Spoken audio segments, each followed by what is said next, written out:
బీసీలపై దెబ్బ పడితే అబ్బా అనేలా ఉరికిస్తామంటున్న బోడె రామచంద్ర యాదవ్. బీసీ బిడ్డలపై అంత బరి తెగింప? బీసీలంటే అంత చులకన? బలహీన వర్గాలపై చంద్రబాబు సామాజిక వర్గం వారి దాడులు. బీసీల కోసం తెస్తామన్న రక్షణ చట్టం ఏమైంది? బీసీలపై చిన్న గీత పడినా సహించేది లేదని వార్నింగ్ ఇస్తున్నారు బీసీవై పార్టీ అధినేత బోడె రామచంద్ర యాదవ్. బీసీలే లక్ష్యంగా ప్రకాశం, బాపట్ల జిల్లాల్లో దాడులు జరిగాయి.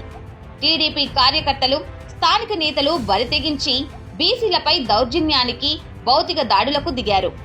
ఈ రెండు వేర్వేరు ఘటనలే అయినా చేసింది మాత్రం ఒకే సామాజిక వర్గం వాళ్ళు. దాడికి గురైంది కూడా ఒకే సామాజిక వర్గం వాళ్ళు. ఇక్కడ దాడికి గురైంది బీసీలైతే దాడి చేసింది చంద్రబాబు సొంత సామాజిక వర్గం అయిన కమ్మ వాళ్ళు. ప్రకాశం జిల్లా కనిగిరి నియోజకవర్గానికి చెందిన చీమలదిన్నె మహర్షి అనే రజక సామాజిక వర్గానికి చెందిన యువకుడిని రోడ్డు మీద వెళ్తూ ఆటో తగిలిందనే కారణంతో స్తంభానికి కట్టి 2 గంటల పాటు విచక్షణారహితంగా చితకబాదారు. బాపట్ల జిల్లా పరుచూరు నియోజకవర్గంలో తరతరాలుగా యాదవులు జరుపుకునే చెన్నకేశవ స్వామి ఊరేగింపు కార్యక్రమాన్ని అడ్డుకోవడంతో పాటు మహిళల్ని, చిన్నపిల్లల్ని చితకబాదారు. ఈ 2 సంఘటనల్లోనూ నిందితులు తెలుగుదేశం మనుషులే. టీడీపీ చెప్పిన బీసీ రక్షణ చట్టం ఎటుపోయింది?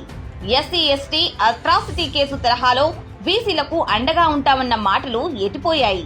బీసీలను టచ్ చేస్తే, దాడికి దిగితే నిందితులకు బెయిల్ కూడా రాకుండా చేస్తామన్న ఆ హామీ ఏమైపోయిందని ప్రశ్నిస్తుంది బీసీవై పార్టీ. పైగా బీసీలపై దాడులు చేసి తిరిగి బీసీలనే బెదిరిస్తుండడంపై తీవ్ర ఆగ్రహం వ్యక్తం చేస్తున్నారు బోడె రామచంద్ర యాదవ్. అగ్రవర్గాల వారిపై కేసులు పెట్టకుండా ఉండేందుకు బాధితుల్ని బెదిరిస్తున్నారు. అందుకే బాధితులపై బీసీలకు అండగా నిలిచారు బీసీవై పార్టీ అధినేత బోడె రామచంద్ర యాదవ్. నేరుగా వెళ్లి పలకరించి వారికి ధైర్యం చెప్పి న్యాయం జరిగేదాకా అండగా నిలబడుతున్నారు.